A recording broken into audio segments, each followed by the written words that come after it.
Muy buenos días, bienvenidos de nuevo a Negocios Televisión, bienvenidos al espacio de las noticias. Miramos a la actualidad, a las últimas horas, pendientes un día más de lo que ocurre en Israel, pendientes también de la presión internacional con movimientos por parte de Turquía, por parte de Francia. Precisamente hablando de Francia, miraremos también a Europa. La alerta de Josep Borrell, el alto representante de Asuntos Exteriores de la Unión Europea, dice que la opción de una guerra ya no es una fantasía. En este sentido, miraremos movimientos por parte de Alemania en cuanto al servicio militar, el aumento del gasto precisamente en defensa y, por supuesto, un día más miraremos al conflicto en Ucrania, las advertencias por parte de Lavrov en su viaje a China, hablando de eludir las sanciones a través de los BRICS y pendientes también de Polonia, que quiere desplegar armas nucleares estadounidenses en su territorio. Enseguida les contamos todo esto, pero empezamos poniendo el foco en Oriente Medio, empezamos mirando a Israel. Funcionarios israelíes expresan optimismo sobre las conversaciones de alto el fuego con Hamas tras retomar el diálogo el domingo. En Egipto se han logrado avances en las negociaciones que incluiría la liberación de rehenes y prisioneros palestinos, una medida que generó críticas de ministros de extrema derecha que amenazaron con derrocar al gobierno. Por su parte, el ministro de Defensa, Yoav Gallant, ha trasladado a los reclutas militares que el progreso en la guerra ha permitido a Israel tomar decisiones difíciles para devolver a los rehenes y se ha mostrado convencido de que están en un punto apropiado. Según informan los canales de televisión israelíes, se ha convocado para el martes, es decir, por ahí mismo, un gabinete de seguridad que generalmente se reúne el jueves por la noche. En declaraciones a la radio israelí, el ministro de Asuntos Exteriores, Israel Katz, ha advertido de que si las cosas salen bien, un gran número de rehenes regresarán a casa y luego dice poco a poco todos, pero recordaba que están tratando con Hamas y que no hay mucho tiempo. Eso sí, decía, soy más optimista de lo que era del lado de Hamas, designada organización terrorista por Estados Unidos y la Unión Europea. El lunes apuntaba a que no había habido avances en las conversaciones. En declaraciones a Bloomberg apuntaba que Israel no ha aceptado las demandas del grupo de un alto el fuego total, una retirada total de las tropas y el libre regreso de los desplazados al norte. Por el momento no se ha programado una nueva ronda de negociaciones, según decía un funcionario de Hamas a la agencia Bloomberg. Por su parte, Hamas ha dicho este mismo martes que la propuesta de Israel que recibió de mediadores cataríes y egipcios no cumplía ninguna de las demandas de las facciones palestinas. Sin embargo, añadió en un comunicado que estudiaría la propuesta que calificó de intransigente y que entregaría su respuesta a los mediadores. Un funcionario de Hamas dijo a Reuters este lunes que el grupo rechazó la propuesta israelí de alto el fuego hecha en las conversaciones en el Cairo y el primer ministro israelí, Benjamin Netanyahu, dijo que se había fijado una fecha para una invasión de Rafah, el último refugio de Gaza para los palestinos desplazados. Hablamos ahora de Turquía, hablábamos antes de presión internacional. El Ministerio de Comercio turco ha anunciado este martes en un comunicado que impondrá restricciones a las exportaciones a Israel. El Ministerio ha detallado que la decisión entra en vigor hoy con 54 productos y materias primas en la lista, en los que se encuentran cerámica, fertilizantes, mármol, acero y otros. Dice Turquía que Israel ha estado llevando a cabo una masacre en la Franja de Gaza durante más de 6 meses. El número de víctimas, dice, supera los 33.000 y el número de heridos supera los cientos de miles. La mayoría de ellos son mujeres y niños. La Franja de Gaza ha sufrido una gran destrucción, según apuntaba el Ministerio de Turquía, que ha introducido restricciones comerciales a Israel. Presión internacional también en la que ejerce en este caso Francia. El ministro de Asuntos Exteriores francés, Stéphane Séjourné, ha dicho este martes que su país está considerando tomar medidas contra Israel para obligarle a aumentar el flujo de ayuda humanitaria hacia Gaza, abriendo más cruces. Dice Séjourné, debe haber palancas de influencia y múltiples palancas, llegando a sanciones para permitir que la ayuda humanitaria cruce los puestos de control. Dice además que van a continuar si es necesario para obtener la apertura de ayuda humanitaria, aunque Israel ha prometido abrir puntos fronterizos adicionales para entregar suministros esenciales al enclave. Estas promesas aún no se han implementado plenamente. Miramos también un día más al Mar Rojo. El ejército estadounidense ha dicho este lunes que destruyó los sistemas de defensa aérea y drones de las fuerzas hutíes de Yemen alineadas con Irán en el área del Mar Rojo sin que se reportaran heridos ni daños a barcos comerciales estadounidenses y de la coalición. El Comando Central de Estados Unidos dijo en X que sus fuerzas habían destruido un sistema de defensa aérea con 2 misiles listos para ser lanzados, una estación de control terrestre en áreas de Yemen controlada por los hutíes y un sistema aéreo no tripulado lanzado por los hutíes desde Yemen sobre el Mar Rojo. Las fuerzas hutíes dijeron el domingo que habían lanzado cohetes y aviones no tripulados contra barcos británicos, estadounidenses e israelíes, el último de una campaña de ataques contra el transporte marítimo en apoyo de los palestinos en Gaza. El Comando Central de Estados Unidos también dijo el domingo que se lanzó un misil balístico antibuque desde un área de Yemen controlada por los hutíes hacia el Golfo de Adén, donde tampoco se reportaron heridos ni daños por parte de buques estadounidenses de la coalición o comerciales. Miramos ahora a China, advierte a la OTAN, habla de tensiones en Asia-Pacífico. El ministro de Asuntos Exteriores chino, Wang Yi, ha dicho este martes, tras una reunión con el ministro de Asuntos Exteriores ruso, Sergei Lavrov, que la Organización del Tratado del Atlántico Norte no debería extender sus actividades a la región de Asia y el Pacífico. Decía, es necesario adherirse al verdadero multilateralismo y resistir a cualquier círculo estrecho que participe en una confrontación de buques. Esto se aplica en particular a la región de Asia y el Pacífico, donde estamos ubicados. La OTAN no debe extender sus manos a nuestra casa, es lo que comentaba el diplomático chino, que subrayó que cualquier acción que tenga como objetivo dividir y promover la confrontación no es bienvenida en Asia-Pacífico y no tiene futuro allí. Hablando de estas tensiones, una de las cuestiones fundamentales en las últimas horas era dilucidar si Japón se unía finalmente o no al AUKUS, pero Australia ha rebajado las expectativas, ha minimizado los informes de que Japón podría unirse pronto a su pacto de seguridad AUKUS con Gran Bretaña y Estados Unidos. Ha dicho este martes que cualquier cooperación se haría por proyecto a medida que surjan diferencias dentro del pacto sobre agregar nuevos miembros. El primer ministro Anthony Albanese elogió a Japón como un socio cercano, pero dijo que no había planes para agregar un cuarto miembro al pacto en una conferencia de prensa convocada horas después de que los ministros de defensa de AUKUS anunciaron que considerarían trabajar con Japón en proyectos de tecnología militar. Precisamente hablando de China, miramos a las palabras de Ursula von der Leyen. La presidenta de la Comisión Europea dice que China ha organizado la escena mundial para poseer la mayoría de materias primas del mundo, para tener el monopolio, decía von der Leyen. Aquí somos muy activos a la hora de firmar contratos para comprar materias primas críticas a otros socios. Somos muy diferentes a China. La escuchamos. The next topic where we have to be very, very careful are the critical raw materials. Here the challenge is that China, over 20 to 30 years, has strategically organized the whole critical raw materials scene globally, that China basically owns the vast majority of mines worldwide, gets the raw material, processes it in China, has basically a monopoly for some of the critical raw materials, is supplying the world. Precisamente mirando a Europa, miramos también a conversaciones, a declaraciones por parte del alto representante de Asuntos Exteriores de la Unión Europea, un Josep Borrell, que decía hace prácticamente 2 semanas que la guerra no es inminente, decía que no hay que alertar a los ciudadanos, pero parece que ha cambiado de opinión. Dice ahora que la guerra ya no es una fantasía, dice que una guerra convencional de alta intensidad ya no es una fantasía, que necesitamos tener los medios necesarios para evitarla. Escuchamos a Borrell. Even though Ukraine is not yet a member of the European Union, but it's a threat for the European Union as a whole, and we cannot dissociate the fate of the Ukrainian people from the fate of the European Union people, especially since Putin is determined to extend its destabilizing activities to the whole Union. And to destabilize is not only bombing.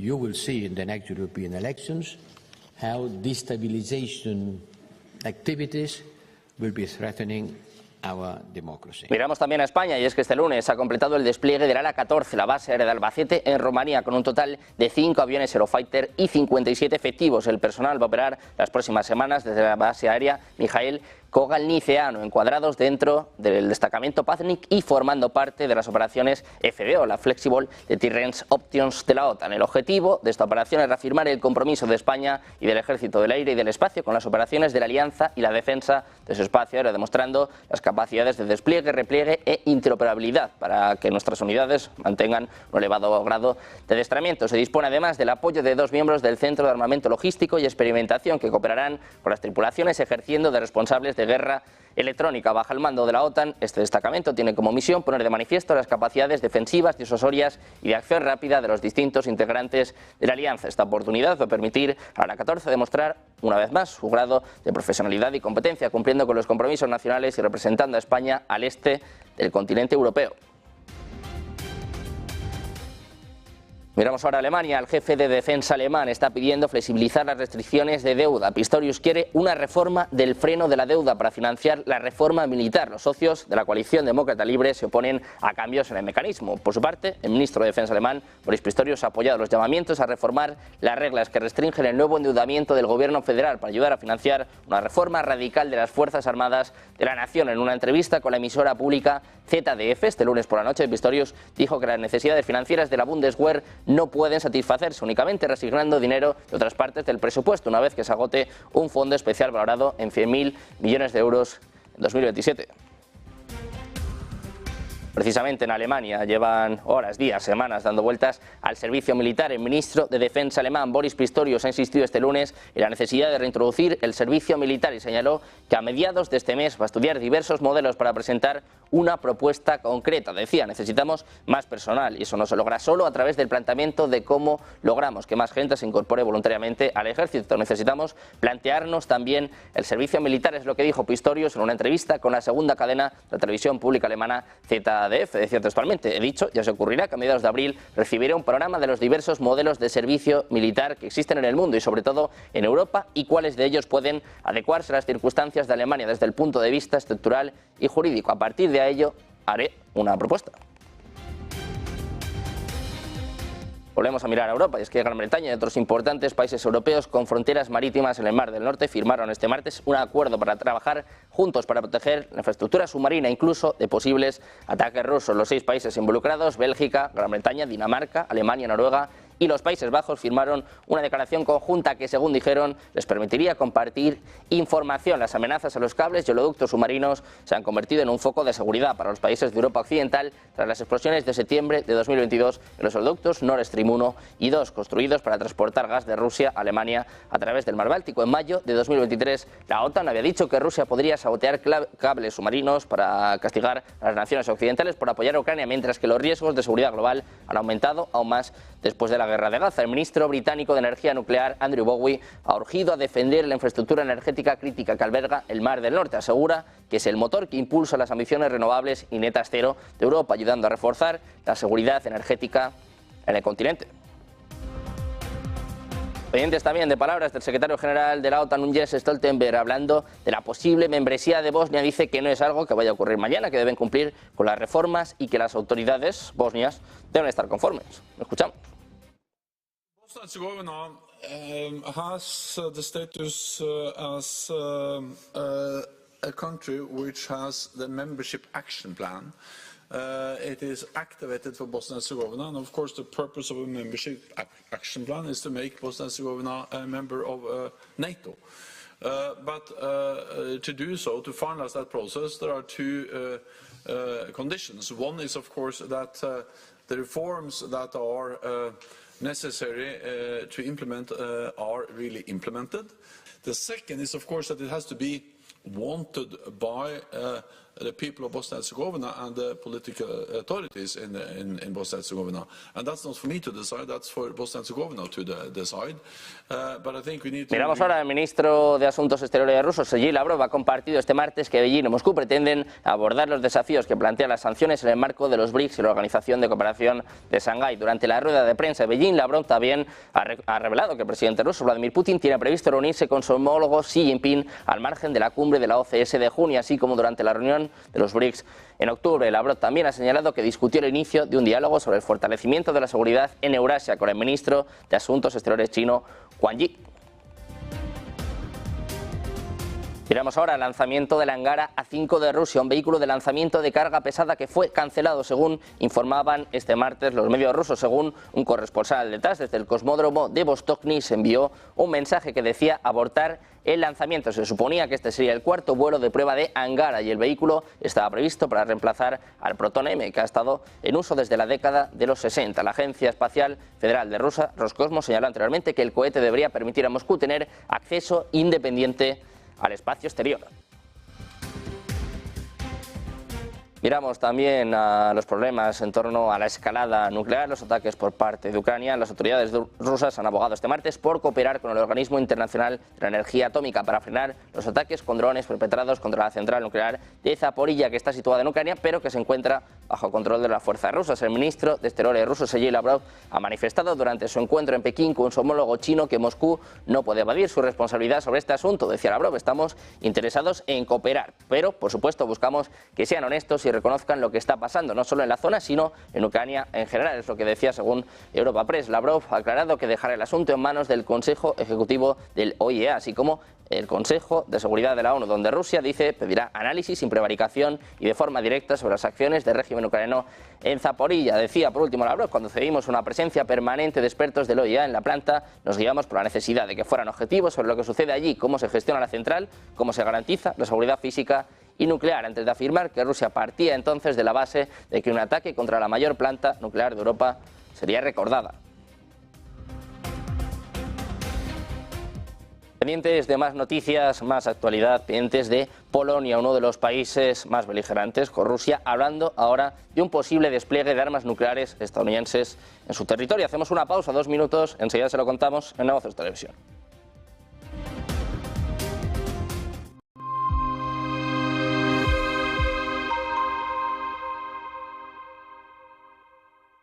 El arranque de 2024 está siendo en general positivo en el plano macroeconómico. Bajo esta coyuntura, pensamos que estos son los 3 factores a monitorizar en este segundo trimestre del año.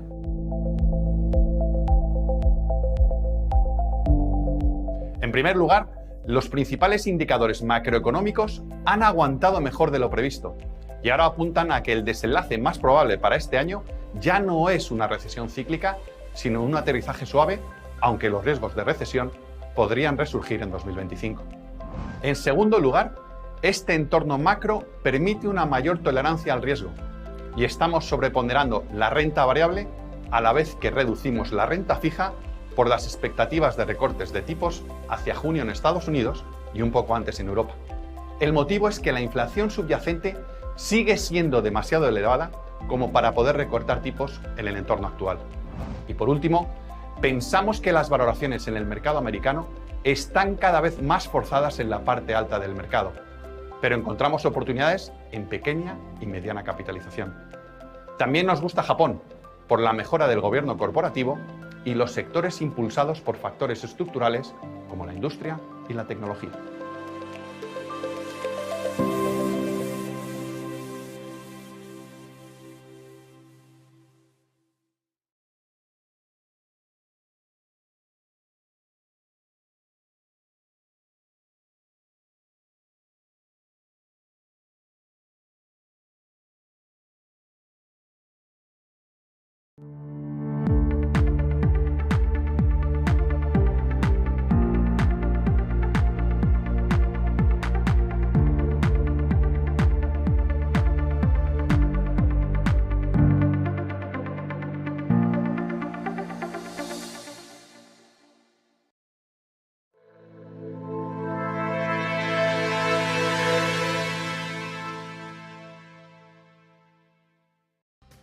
Ya estamos de vuelta en Negocios Televisión, seguimos mirando a la actualidad. Las últimas horas que pasan ahora por Polonia. Está buscando tener armas nucleares de Estados Unidos, es lo que afirmó el presidente polaco Andrzej Duda en una entrevista concedida a Dziennik Gazeta Prawna. Andrzej Duda habló sobre un posible acuerdo con Washington sobre el despliegue de armas nucleares estadounidenses en Polonia. El presidente polaco cree que se pueden desplegar armas nucleares tácticas en el marco del acuerdo de Estados Unidos con los países aliados sobre la transferencia de armas nucleares desde las bases de almacenamiento estadounidenses en caso de necesidad militar. Además, en una entrevista con este periódico, el propio Duda, el presidente polaco, dijo que aún no veía una amenaza inmediata de un ataque a Polonia por parte de Rusia. En su opinión, esto no sucederá en los próximos años.